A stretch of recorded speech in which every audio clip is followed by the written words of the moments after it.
देशाचा उत्कृष्ट पुरस्कार पद्मश्री पुरस्कार हा सुरेश खाडे यांचे बंधू अशोक आबा खाडे यांना मिळालेले आहे. आपल्यासोबत ते स्वतः आहेत.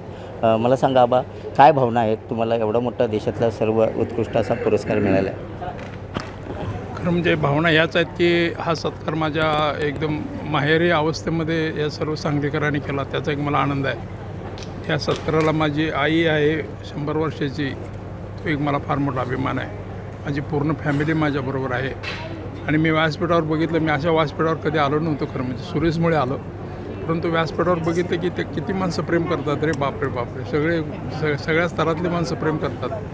ते बघून सगळं करून बरं का आता वाटलं की मग रिस्पॉन्सिबिलिटी वाढली आपली, आपण जिल्ह्यासाठी आता काहीतरी करायला पाहिजे. जीवनात तुम्ही सर्व तरी त्याग केला, त्या त्यागाचं आज तुम्हाला पुरस्कारामध्ये रूपांतर झालेलं मिळते. काय भावना वाटतात? गावाच्यासाठी मोठा उद्योग आणण्याचं पण तुमचं स्वप्न आहे, आईची इच्छा आहे. ते व्हायला पाहिजे आणि मला ते आईच्या समोरच व्हायला पाहिजे अशी पांडुरंगाची चरण मी आता आषाढीला गेल्यानंतर ना साकडं घालणार आहे त्याला. जे काय करायचे ते आईच्या समोरच कर, आईच्या नंतर करू नकोस. नक्कीच आपल्याबरोबर आमदार सुरेश भाऊ खाडे आहेत. भाऊ, 25 वर्ष 5 वेळा तुम्ही आमदार झाला, एकदासुद्धा तुमच्या डोळ्यातून पाणी आलं नाही, पण आज भावाबद्दल प्रेम व्यक्त करत असताना तुम्हाला 72चा दुष्काळ आठवला आणि डोळे भरून आले. काय भावना आहेत भावांना तुमच्या? किती मोठा झाला ना माणूस तरी पण मागल्या आठवणी विसरायच्या नसतात. मागल्या आठवणी पुढं तुम्हाला मोठे होण्यासाठी प्रेरणा देतात, मार्ग मोकळा करतात. त्यामुळे मागल्या आठवणीला उजाळ राहिलाच पाहिजे, झालंच पाहिजे ते. आणि त्या किती डीप आहेत त्याचं एक उदाहरण होतं की ते म्हणजे गरिबीच्या लिमिटच्या बाहेर होतं ते. आणि तसे दिवस पण आम्ही काढले, म्हणजे दुश्मनाला पण अशी गरिबी कधी येऊ नये असं आम्ही परमेश्वराची प्रार्थना करू. आणि ह्या दृष्टिकोनातून आज मला अभिमान आहे की मी आबासाहेबांचा, अण्णासाहेबांचा छोटा भाऊ आहे, बरोबर ना. मला अभिमान आहे. आज देशाचा उच्च पुरस्कार आज आमच्या घराला एक कळस बांधून गेला, बरोबर ना. सांगली जिल्ह्याला कळस बांधून गेला, याचा मोठा अभिमान आहे.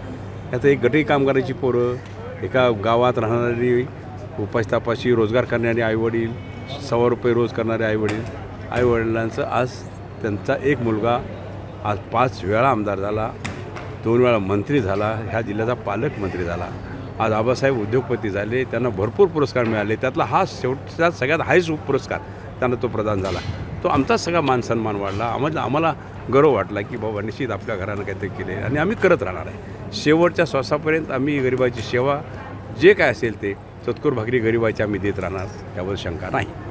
जिल्ह्यासाठी तरुणांच्यासाठी एक मोठा रोजगार आबांनी सुद्धा व्यक्त केलेला आहे. आईच्या देखत तो पूर्ण करायचा मानस आहे. विषय तो होता, विषय त्यामध्ये मांडायचा होता मला, पण आमचा निश्चित प्रयत्न आहे. काही इंडस्ट्रीबरोबर आणि काय IT च्या कंपनीबरोबर आमची बैठका पण झालेल्या आहेत, त्यामुळे तो प्रोसेस चालू आहे. आता अधिवेशन आल्यानंतर आपण त्याला स्पीडअप करू आणि त्या पद्धतीने आम्ही निश्चितच तिथं प्रयत्न करतो आम्ही आता. नक्कीच या खाडे कुटुंबियाच्या पाठीमागं जो वटवृक्ष आहे हा 100 वर्षाचा वटवृक्ष आहे. तानुबाई खाडे, सुरेश भाऊ आणि अशोक आबांचे आई आहेत. या 100 वर्ष सध्या पूर्ण करत आहेत आणि यांनीच या सर्व त्यागाला मूर्तिमंत जिवंत असं उदाहरण दिलं. त्याग केला जीवनामध्ये आणि ही मुलं घडवली.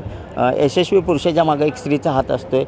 आबांच्या आणि भाऊंच्या संसारामध्ये वाट बघत असताना आपण पाहू शकता काकीनीसुद्धा भरपूर त्याग केलेला आहे. त्यांच्यासोबत सावलीसारखे उभे राहिलेले आहेत. आज तुमच्या दिराला सर्वोत्कृष्ट असा पुरस्कार मिळतो. काय भावना आहेत तुमच्या? माझी भावना हीच आहे की मी ह्या घरात आले आणि माझं भाग्य आहे की मला असं घर मिळालं आणि ह्या घरात वावरायला जनतेबरोबर नाळ जोडायला मिळाली, ह्याबद्दल मी धन्यवाद मानते. आपल्याबरोबर या सुरेश भाऊ यांच्या कुटुंबातल्या सर्व सूनबाई आहेत. मोठं कुटुंब आहे. खाडे कुटुंब अतिशय मोठं कुटुंब आहेत. भाजपच्या रणरागिणी म्हणून आणि तोफखाना म्हणून ज्यांच्याकडे पाहिलं जातं या भाऊंच्या सूनबाई आहेत. काय भावना आहेत? आज सासऱ्यांना तुमच्या सर्वोत्कृष्ट पुरस्कार मिळाला आहे. आज खरंच खूप चांगला आणि आमच्या सगळ्यांसाठी खूप मोलाचा दिवस आहे. आणि मला इतकं सांगायचं की माझं पण भाग्य आहे, जसं आई म्हणाली की ह्या घरामध्ये मी आले. आणि माझं लग्न खूप लहान, म्हणजे कॉलेज झालं आणि लग्न झालं, पण ह्या सगळ्यांसोबत मला खूप चांगले नक्कीच त्यांना कंठ दाटून आलेलं आहे. लहान वयात असतानासुद्धा या कुटुंबियानं लग्न झाल्यानंतर जे सावरून घेतलं आणि आज या कुटुंबाच्या सोबत त्यांना काम करत असताना एक वडिलांच्यासारखं प्रेम, सासऱ्यासारखं प्रेम मिळालं नाही, पण वडिलांच्यासारखं प्रेम या सर्व सुनांना मिळालं. आपल्याबरोबर त्यांच्या दुसऱ्या सूनबाईसुद्धा आहेत. काय भावना आहेत तुमच्या सासऱ्यांना पद्मश्री असा पुरस्कार मिळाला आहे? आमच्यासाठी हा खूप मोठा दिवस आहे आणि हा सर्वोच्च पुरस्कार आबांना मिळाला त्याच्याबद्दल त्यांना खूप खूप शुभेच्छा. आणि मी माझं आज भाग्य मानते की मी या घरात आले आणि एवढं सुंदर कुटुंब मला मिळालं. माझे सासू असतील, सगळ्या माझे सासरे असतील, ते कधी असे सासू सासऱ्यांसारखे वाटलेच नाहीत, आईवडिलांसारखे वाटले. त्यामुळे मी खूप खूप लकी आहे की या घरात आले. आणि पप्पा, मी पण सगळ्यात छोटी आहे या घरातली, त्यामुळे मग सगळ्यांचं प्रेम मला भेटतं, त्यामुळे मी खूप आवडते. जय श्रीराम. हां, आपल्याबरोबर आबांच्या पत्नी आहेत. त्यांनीसुद्धा सावलीसारखे राहिलेले आहेत आणि आबांच्या यशस्वी होण्यामागं आणि या कुटुंबामध्ये सहभागी असतानासुद्धा त्यांचासुद्धा सिंहाचा वाटा आहे. कसं वाटतं तुम्हाला पतीला तुमच्या सर्वोत्कृष्ट पुरस्कार मिळाला आहे? कसं बघता याकडे?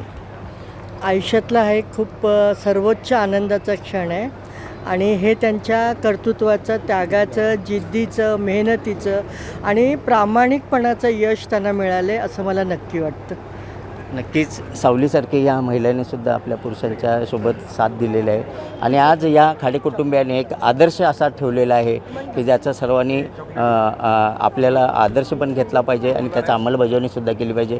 असं हे कष्ट घेतलेलं हे खाडे कुटुंब आहेत. जिल्ह्यामध्ये या खाडे कुटुंबियाच्या वतीने लवकरच एक मोठा रोजगार या ठिकाणी निर्माण करण्याचा या कुटुंबियांनी मानस केला आहे. तो सुद्धा त्यांच्या आईच्या देखतच हा कुटुंबाच्या वतीनं मोठा रोजगार या जिल्ह्यासाठी उपलब्ध करण्याचा मानस व्यक्त केलेला आहे. कॅमेरामॅन सुजितसोबत मी शंकर देवकुळे, TV9 मराठी, सांगली.